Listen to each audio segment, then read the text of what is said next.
Welcome to another FPL video. We're showing you the best wildcard team, which was very highly requested by all of you. So thank you very much to those who have been leaving feedback and comments in all of these videos. And what we are going to talk about first before moving on to the best wildcard team is the schedule up until Game Week 30 as things stand. And also on the right hand side, you can see the unrescheduled postponements as things are currently. So let's get straight into the video. As a recap for those who haven't seen the best free hit team video where I also talked about the confirmed doubles in Game Week 22, Manchester United are going to be facing Aston Villa and Brentford away, Tottenham are going to be facing Arsenal at home and Leicester away, Leicester are going to be facing Burnley away and Tottenham at home, Brentford meanwhile are going to be facing Liverpool away and Manchester United at home, Watford are going to be facing Newcastle and Burnley away, so probably the best set of double game week fixtures of any team.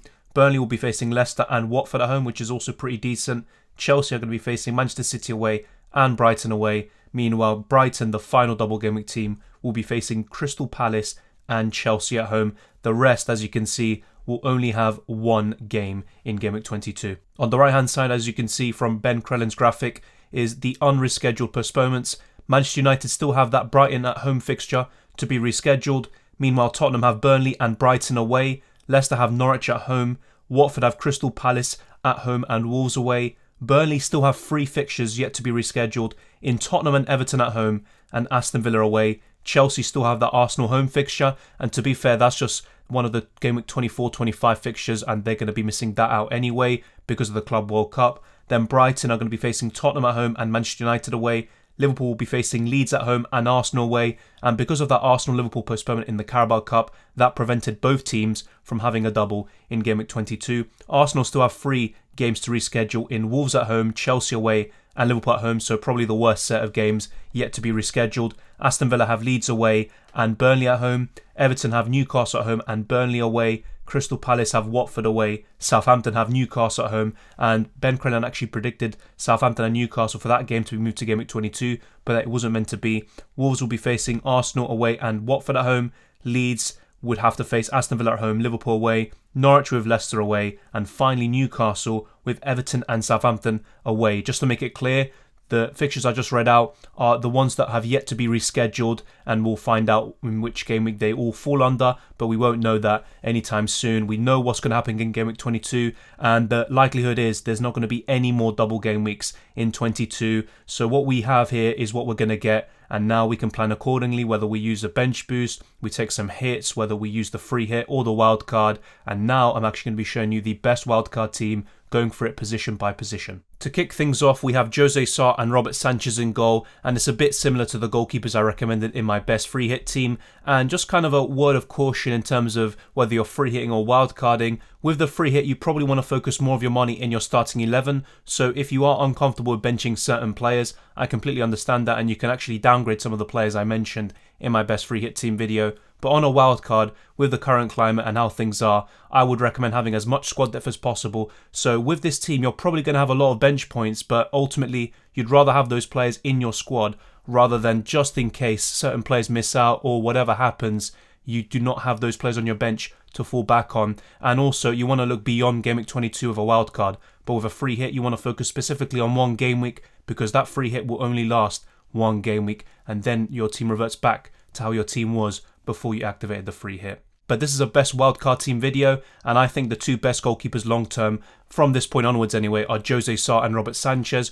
Ramsdale is still really good and arguably the best, but he does have 2 blanks in Game Weeks 25 and 27, and he has no double in Game Week 22, and he also faces Tottenham away, which is a very difficult fixture. So therefore, I think Jose Sa and Sanchez are the best ones you can go for. And in terms of who to start this week, you'd go for Robert Sanchez and back the double game weeker. With Jose Sa, he only has 1 game, but he plays in a better defence than Wolves, and also can get a lot of clean sheets with those fixtures, which are very promising for Bruno Laga's men. So I think this is the best pairing, if you were to wildcard right now, that you can go for. We're now with the outfield players and looking at the first 5 defenders. So we've got Cucurella, just like in the free hit team video, and for me, he's one of the best defenders you can buy from this point onwards. He's very good with the bonus points, and Brighton can occasionally keep a clean sheet. but they won't keep too many if we're being honest. The double isn't particularly great, just like it is for most of these double game week teams, but Cucurella is a good option. He's got a bit of attacking threat, but not too much if we're being completely honest. Then we have Sergio Reguilon. Now, you could go for someone else instead of Reguilon because he's not completely nailed. He didn't play in the Carabao Cup, although I would also see that as an advantage because he got that rest. But he is contending with Doherty so long as he's at the club at left wing back, and also Ryan Sessegnon when he returns. So for me, Reguilon is still the best Spurs option, but if you want someone more nailed right now, that would be Emerson Royal on the right wing back spot. But as I've talked about in previous videos, Spurs are looking to upgrade on Emerson Royal and buy another right wing back to just be even better. So that is also another possibility to think about. But right now, as things stand, Emerson is more nailed. He's getting more points and even more bonus. But since Conte has come in, Reguilon has better stats and he also has more FPL points. He is Spurs' highest scoring FPL defender after all. Honestly, I would still go for Reguilon, but if you're not too sure, you can go for a Davis or Dyer, or if not, there is always Emerson Royal. And then Trent and Cancelo are still mainstays for me. On a free hit, you could arguably not go for either of them, and I completely understand that, but in terms of a wild card, they are the two best defenders in the game, and you don't want to go without them. Look at City's fixtures after, from game week 23 onwards, and look at Trent and how good he is, and even the fixture in game week 22 is very good. So honestly, I would go for both of them. And then Lowton, I talked about him in my best free hit team video, and I actually said in that very video that he's even better as a long-term option because Burnley still, as we talked about at the beginning of this video, they still have 3 more games that are yet to be rescheduled, and the double in game week 22 is actually really good. So I think Lowton is a great choice if you're looking for a 4.4 million defender. What is the problem? Well, Burnley have been poor defensively all season, but in terms of how many games Burnley still have yet to be rescheduled, and the fixtures in general, I think Lowton is actually really good value for money, and he's probably the Burnley defender I would go for. There is still Charlie Taylor, and you could always go for a Nick Pope, but I think if you're looking long term, this is the best structure you can go for defensively. And let me know what you think of all of these picks down in the comment section below, and if you haven't already, smash the like button and subscribe if you're around here. This is perhaps the most interesting part of the team. We've got the 5 midfielders here on screen. Heung-min Son for me is a non-negotiable, and maybe one question you would have on a wildcard is, do I keep Salah? I don't think so. If you are wildcarding, you can always bring him back in 3 or 4 game weeks time when he does return. But if you are free hitting, and I've talked about it in that video, that's where I would argue that keeping Salah is the best course of action if you were to free hit, because you'd go into game week 23 with him because your team reverts back to how it was before you activate the free hit. But by activating the free hit, you obviously wouldn't go for Salah and spread the money around. But on a wild card, I'd probably sell him, and Son is the best premium midfielder you can go for. There is Raheem Sterling and De Bruyne, but they only have 1 game, and that is against Chelsea at home. Then you look at Bruno Fernandes, who does have a double. He's not as good of an asset as he was last season, so Son is the clear winner. Then we have 2 single game week players in Diego Jota and Jarrod Bowen. I would still go for them. They've got great fixtures after from game week 23 onwards, and even in 22, Jota can do very well against Brentford at home. So I think I would still go for both of them. On a free hit though, I'm a bit more open to the idea of getting rid of them and not having them in your final team. But on a wild card, I still think they're 2 of the best choices long term, and therefore I wouldn't actually just try to change things up a little bit too much just for the sake of it, and I'd go for both of them. In the middle there, flagged yellow, is James Maddison. I've got a few issues with him from game week 23 onwards, but you can wildcard him and Trossard in for game week 22, then possibly get rid in the coming weeks. Now, one kind of flaw about that is that when you do wildcard, you don't want to really be booking in transfers because other circumstances can happen, and don't tempt fate, because look at how many postponements we are getting right now. It makes it more difficult when you are making these kind of bookings in and then things change. You have to actually change other things in your team, and therefore you're going to be in a situation where you might have to make multiple transfers to then get to the ideal team you want because of other scenarios and external circumstances just affecting your team and putting you in a very precarious situation.